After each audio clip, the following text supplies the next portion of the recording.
Hello, my name is Estelle Spinner and I'm a 27-year-old artist from Somerset in the southwest of England.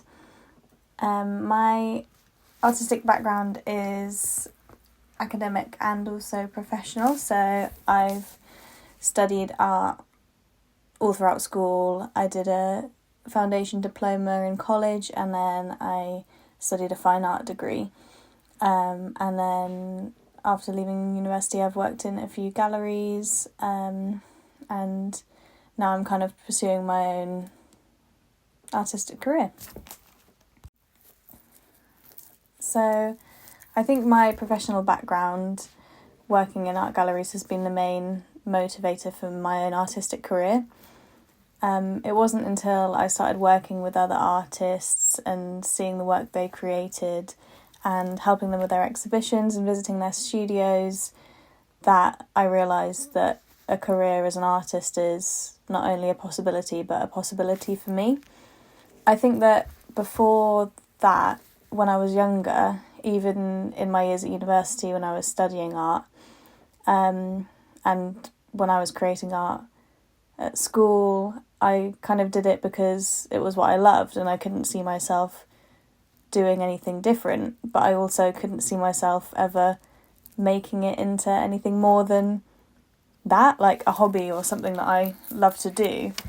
And then, after kind of seeing and working closely with professional artists, I realised that it wasn't an impossible feat, and that it was something that I could do if I was really passionate about. I think as an artist, you kind of take inspiration from everything you experience in your life, especially things that you've experienced when you were younger and the places that you've been to and the people that you've been around. I think growing up in the countryside for me was such a huge source of inspiration. A lot of my artwork features these kind of natural landscapes, and if I ever am finding a lack of inspiration in my work, going out to the forest or going for a walk is the first thing that I'll do to kind of reignite that that passion, and to do like those more kind of darker themes that I explore in my work. I think that's always been something that I've been interested in. I remember that I was always kind of drawn to the strange and the surreal from a very young age. Like I remember being completely captivated from by The Nightmare Before Christmas when I was about 3 or 4 years old, and just watching that film over and over and over and over again at like Halloween parties, and basically any excuse that I had to play it, I would play it, even if my friends found it a little bit scary. But I think my family have always, especially my mum, has kind of always encouraged that side of me. Like she'd always throw these crazy Halloween parties and like encourage me to anything that I was interested in, it was something to be kind of explored and appreciated. I remember one year for World Book Day, I must have been about 6 or 7 years old, and I dressed up as Violet from the series of Unfortunate Event books. And my mum made me the dress that she wears in the film. I think it's Colleen Atwood who designed that dress, and she's one of my most favourite costume designers. She does all of the costume designing for Tim Burton, and she made me this amazing dress, and I wore it to school, and I don't think I've ever felt more powerful or more beautiful in my life. It was amazing. But now I look back, I kind of think at that age, those books and those films, I know they're kind of aimed towards children, but there are so many kind of darker themes in them, like themes of death and loss, and they're quite tragic. But I think that's always been something like that kind of bittersweet beauty, that light and the dark kind of coexisting, has always been something that I've been drawn to, and it continues to shape the way that I see and interpret the world through my art. Some of my biggest artistic influences are, I can never say I can never say his name properly. Gitswaf Baczynski. I probably butchered that. I'm not the best at pronouncing Polish names, but his work is incredible. It's so hauntingly beautiful and surreal, and the tones and the colour palettes that he uses in his work, it's like almost like a portal to like another dimension. Another one, Dorothea Tanning. I actually have, I can never remember that. I can't remember the name of the painting, but it's like a hallway with doors, and then there's two kind of young girls at one end, and there's this big sunflower that's cascading down the stairway, and I've actually got that part of that painting tattooed on my back. So she's one of my like huge inspirations. I love her work as well. Leonora Carrington, of course, she's just, I mean, iconic. Like the way that she kind of viewed the world and expressed herself through her work was so,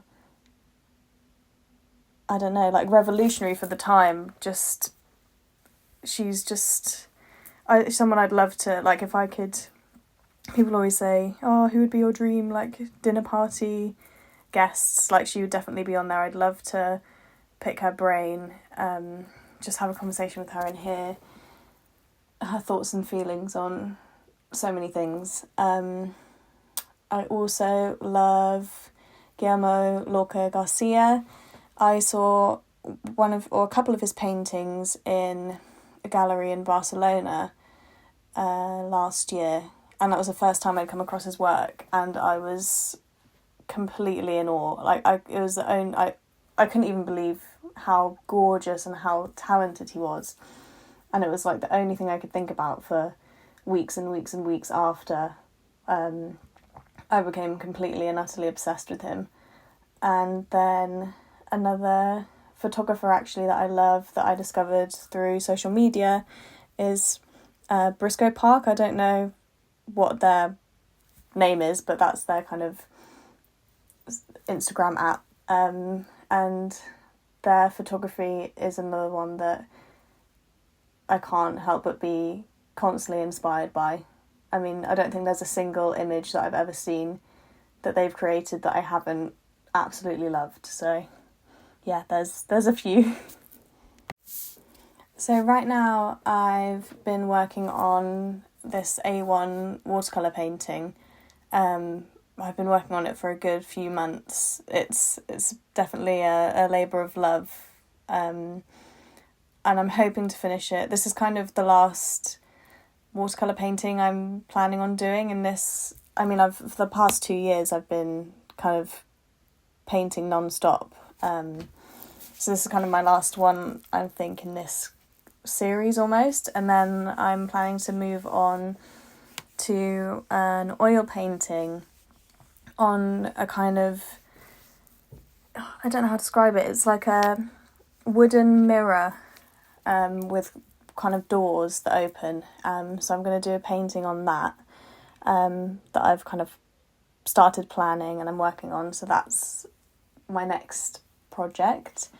And yeah, over the latter half of this year I've kind of been focusing on doing as many exhibitions as I can, because I have so many artworks now that I just want them to be seen. So I've currently got some work in 2 exhibitions, one at Ace Arts in Somerton, and then I've got 3 other paintings in the Heart of the Tribe Gallery in Glastonbury.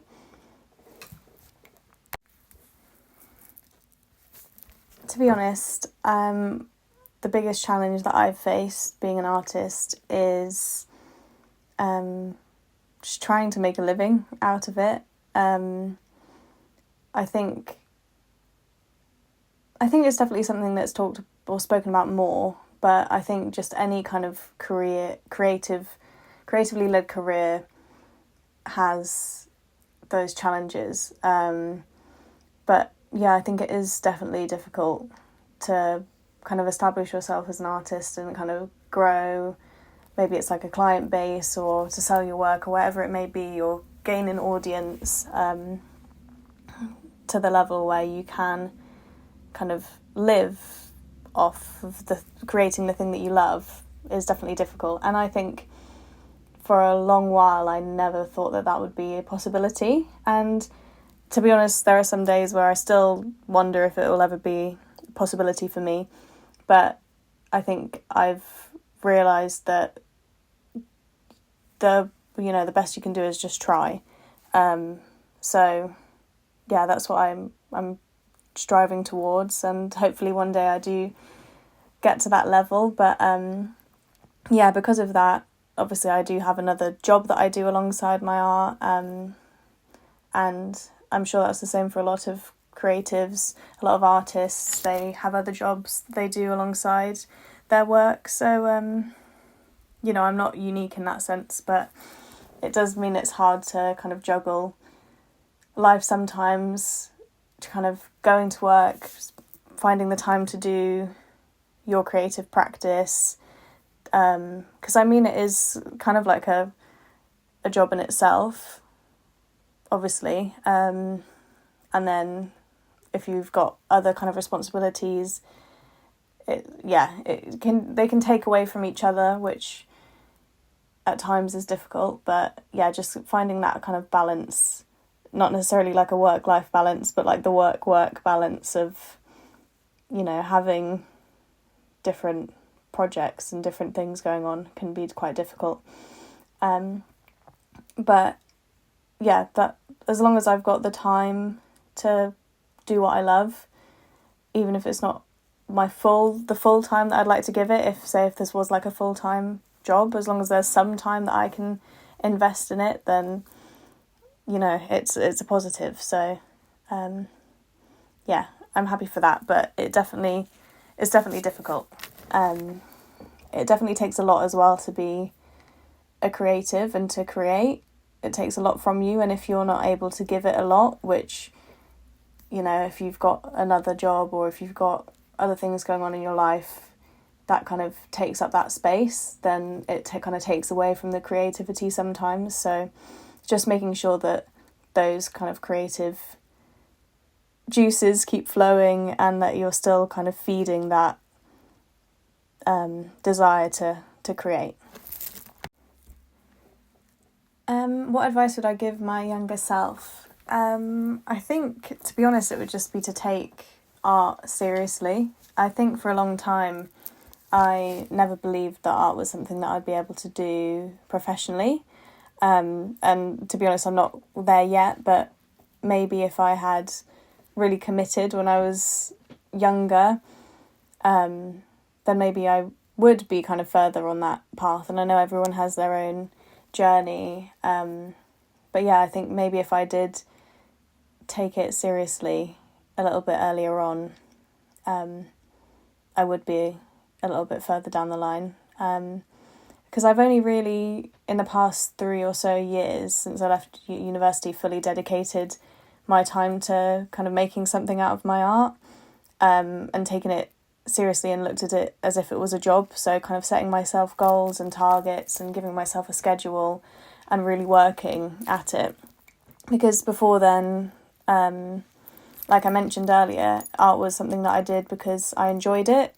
Obviously that's the same reason I do it now, but it was kind of never something that I thought I could do, it would ever be anything more than that, really. It was just seemed like the right choice to choose at school and university because I enjoyed it and I thought I was quite good at it. But yeah, I kind of thought it would just be something that it would follow me throughout my life and it would always be something I would do, but I kind of do it on the side. And it wouldn't kind of be like the main thing that I did. But since I've really kind of shifted that mindset, it's kind of become who I am and what I do instead of just something that I enjoy. So yeah, I think just take it seriously and really, dedicate your time towards it. Have I ever tried any unconventional mediums or techniques?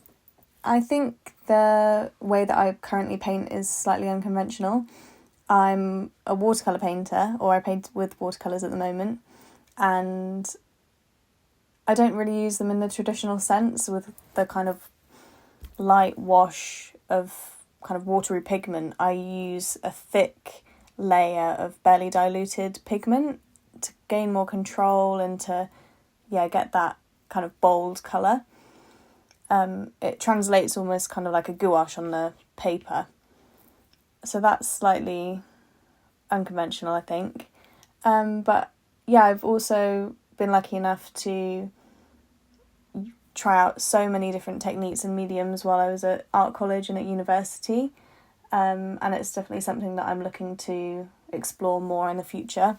Like I mentioned earlier, I'm starting an oil painting soon, which is exciting but also kind of terrifying because I haven't done an oil painting in about 10 years, and that was the only ever oil painting I did, so it's definitely going to be kind of a process of experimentation and learning, but yeah, I'm very excited for it. I always have something playing in the background when I paint. Usually I listen to a lot of true crime podcasts or documentaries. I know it seems a bit cliche, I mean, especially with the subjects of my work, but it just really helps me get in the zone. I feel like I can have it on the background and listen to that, and I'm kind of focusing on the stories and getting kind of intertwined and entangled in what's going on there, that I'm kind of taken away from the process almost. So it kind of lets me work almost intuitively, like I'm not focusing on what I'm creating, I'm just kind of letting it happen, which is, I find, kind of like the nicest way to work. I think if I give it too much thought, it kind of, I don't know, you can kind of question and second guess yourself instead of just kind of doing what feels right at the time. I also like to listen to music a lot. There's I don't know if it's a playlist that I've got on Spotify. I don't know if it's one that is kind of one of their playlists that's accessible to everyone, or if it's one that has been made for me, but it's called Gloomcore. And that's kind of like ambient, I don't know how to describe it, but it's, I don't really like to listen to kind of like high energy music when I'm painting, just because I get distracted and then I'll just be dancing around or singing along, and it's like I need to do the art, I need to do that, instead of like, if I want to have a dance party, I can go off and have a dance party later, but it's the art that I need to do. So yeah, anything that's kind of more instrumental, ambient, that type of thing. But yeah, I always have something on in the background because I get so easily distracted. So if I'm sat in silence, then I feel like a little kid that's being forced to do their homework, so I won't do anything. So yeah, I always have to have something on in the background. I love all the reactions to my work. I feel like I spent so long creating pieces and never showing them. I would just make them for, I don't know, for a project at college, or it might just be like something I've wanted to do, and then it goes into storage and, never sees the light of day. So I think in the more recent years, I've really tried to show everything that I create, because I just realised that it's such a important and rewarding part of the creative process. Even if someone doesn't like my work or doesn't understand it, I mean, I've had like mixed kind of responses, but I like to hear everything that people have to say, because it does help inform my practice. And everyone has different opinions. It might be something that I don't think or haven't thought of, but if it's something that someone thinks or feels, then there's probably other people that also think and feel the same way. So it's important to take that kind of criticism and those opinions on board. But but I think I've had quite a lot of people be surprised when they find out that my paintings are watercolours, which I quite like, kind of like I mentioned earlier, because I don't really paint in the kind of traditional sense with watercolours that, I think people can be surprised, which makes me happy because I do feel like it's kind of like an underrated and underappreciated medium. I think they also have not necessarily a stigma, but it's kind of like, I don't know, when you think of watercolour art, you kind of think of like, I don't know, it's like my artwork's not the kind of thing that you'd initially think of when you thought of watercolour painting, if that makes sense. So yeah, I quite like that. I like kind of like twisting that perspective. I've also had people say that my work reminds them of some of their favourite artists and some of my favourite artists. I mean, I've had people say that my work reminds them of Baczynski, which is amazing because I love his work so much, and I'm always so flattered and grateful for those sort of comparisons. But yeah, I just love to see what anyone really has to say or thinks about my artwork. It's always super interesting and really, really rewarding. I really hope that my work inspires other people to create art. I think that's the main takeaway that I would like people to have, just because I'm constantly finding inspiration from other artists. I mean, I think it's probably the main thing that encourages me to keep creating and keep doing what I'm doing, because there are so many amazing artists out there, and seeing the things that they're able to do and create is just, it's awe-inspiring, and it really makes me want to, give it a shot and do the best that I can. So if someone sees my work and they get that same feeling, then that would make me so incredibly happy. That's kind of all I can really hope for. So, as I mentioned previously, I currently have a few paintings in a couple of exhibitions, but I'm also going to be featuring in Phantasmal Gallery's first magazine, which is super exciting. I first kind of worked with them over a year ago now, when the creative director Daisy Drew Smith reached out to me, or I applied to be one of their artists of the month, and so I worked with them then, and I love them so much. They've got a really I hold a space in my heart for that gallery, because they're doing amazing stuff, and they're really kind of creating a space for artists like me that kind of explore kind of darker themes, aren't necessarily completely traditional in their kind of artwork. So that's really, really exciting. There's going to be some amazing artists also featured in that, I'm sure.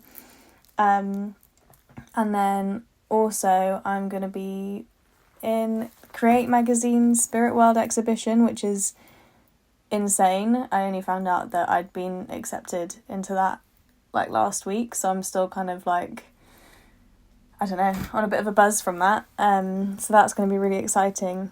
But apart from that, my social media at for TikTok and Instagram is Eppy's Art, so that's EPPYSART. And my website is eppysart.co.uk. So those are kind of the main places that you can find me and find what I'm up to and see my new pieces. Thank you so much.